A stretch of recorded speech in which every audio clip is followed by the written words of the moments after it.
বিসমিল্লাহির রহমানির রহিম। আসসালামু আলাইকুম ওয়া রাহমাতুল্লাহি ওয়া বারাকাতুহু।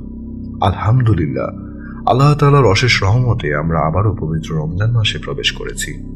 রমজান শুধু রোজা রাখার মাসই নয়, বরং এটি আত্মশুদ্ধি, শিক্ষা গ্রহণ ও ইসলামের মৌলিক জ্ঞান অর্জনের মাস।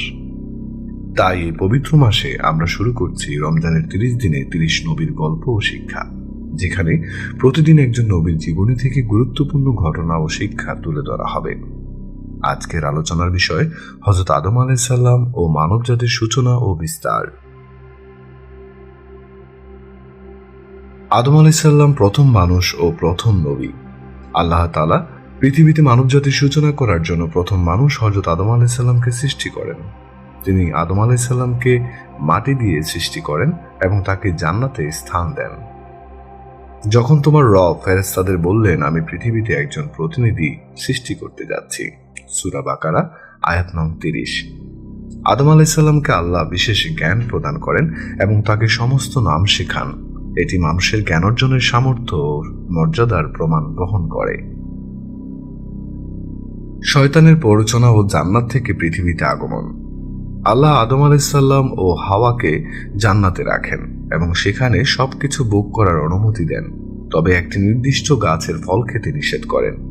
কিন্তু শয়তান তাদের কুমন্ত্রণা দেয় এবং তারা সেই নিষিদ্ধ গাছের ফল খেয়ে ফেলেন। ফলে আল্লাহ তাদের পৃথিবীতে পাঠান, যেখানে তাদের বসবাস করতে হবে এবং তাদের বংশধরদের জন্য পৃথিবী একটি পরীক্ষার স্থান হবে।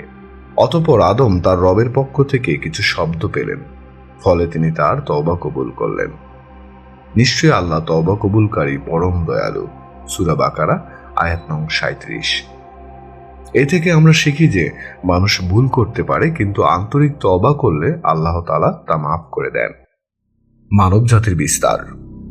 আদম আলাইহিস সালাম ও হাওয়া পৃথিবীতে এসে বসবাস শুরু করেন এবং তাদের অনেক সন্তান জন্মগ্রহণ করেন।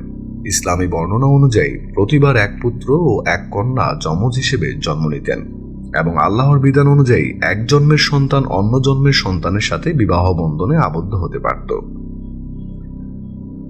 আদম আলাইহিস সালামের দুই সন্তান হাবিল ও কাবিল ছিলেন মানবজাতির প্রথম দুই ভাই, যাদের মধ্যে দ্বন্দ্ব সৃষ্টি হয়। কাবিল ঈর্ষান্বিত হয়ে হাবিলকে হত্যা করে, যা ছিল ইতিহাসের প্রথম হত্যাকাণ্ড। এই ঘটনা থেকে আমরা শিখতে পারি, ঈর্ষা ও হিংসা মানুষকে ধ্বংসের পথে নিয়ে যেতে পারে। অন্যায়ভাবে কারো প্রাণ নেওয়া পুরো মানবজাতিকে হত্যা করার মতো অপরাধ। নবুয়তের ধারাবাহিকতা ও সমাজ গঠন। আদম আলাইহিস সালামের মৃত্যুর পর তার পুত্র শীশ আলাইহিস সালাম নবী নিযুক্ত হন। তিনি মানুষকে তাওহীদের পথে ডাকেন এবং সমাজে ন্যায় বিচার প্রতিষ্ঠার শিক্ষা দেন। ধীরে ধীরে মানুষের সংখ্যা বাড়তে থাকে এবং পৃথিবীতে মানব সভ্যতার বিকাশ ঘটে। আল্লাহ বলেন, হে মানুষ, আমি তোমাদের এক পুরুষ ও এক নারী থেকে সৃষ্টি করেছি এবং তোমাদেরকে বিভিন্ন জাতি ও গোষ্ঠীতে বিভক্ত করেছি, যাতে তোমরা পরস্পর পরিচিত হতে পারো, সূরা আল হুজুরাত আয়াত নং 13। এ থেকে বোঝা যায় যে আদম আলাইহিস সালাম ও হাওয়া থেকেই সমগ্র মানবজাতির উৎপত্তি এবং তারা বিভিন্ন জাতীয় ভাষায় বিভক্ত হয়েছে। এই গল্প থেকে আমরা শিখি, আল্লাহর বিধান মেনে চলাই প্রকৃত সাফল্যের চাবিকাঠি। শয়তান সবসময় মানুষকে বিপদগামী করার চেষ্টা করে, তাই আমাদের সতর্ক থাকতে হবে। মানুষ ভুল করলেও আন্তরিক তওবা করলে আল্লাহ তা কবুল করেন। সকল মানুষ একই আদিম পিতা মাতার সন্তান, তাই আমাদের মধ্যে বিভেদ, হিংসা ও অহংকারের স্থান নেই। রমজানের এই বরকতময় সময়ে আসুন আমরা শয়তানের ধোঁকায় না পড়ে নিজেদের সংশোধন করি এবং আল্লাহর রহমতের প্রত্যাশায় বেশি বেশি তওবা করি। আমাদের সবার উদ্দেশ্য হওয়া উচিত সত্য, ন্যায় ও আল্লাহর সন্তুষ্টি অর্জন করা।